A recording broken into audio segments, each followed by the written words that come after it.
გამარჯობა, მე კონსტანტინე ვარ. საქართველოს თავდაცვის ყოფილ მინისტრს ბაჩო ახალაიას დღეს ბრალს წაუგენებენ. დღეს მას ადვოკატი შეხვდა. გამოძიების ინფორმაციით ბაჩო ახალაია 4 ოქტომბრის მოვლენებს ხელმძღვანელობდა და დანაშაულებრივი ქმედებების მთავარი ორგანიზატორი იყო.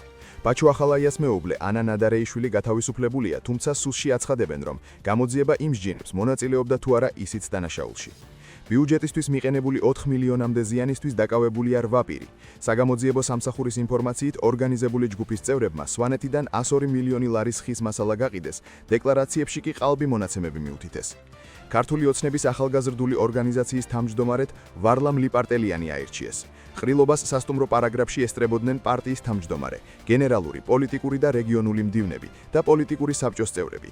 ახალგაზრდული ორგანიზაციის ყრილობას საპატიო სტუმრის რანგში ესწრებოდა ცოდნე ივანიშვილი.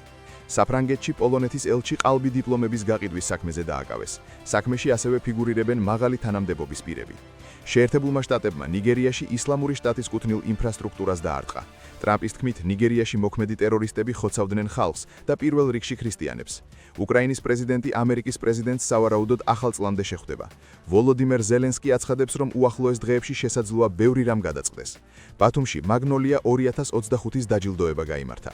დააჯილდოვეს საუკეთესო სასტუმრო აჭარაში, ყველაზე პოპულარული რესტორანი, წლის საუკეთესო გიდი და საუკეთესო ტურისტული სააგენტო. მე კი საუკეთესო სურვილებით გემშვიდობებით, შეხვედრამდე.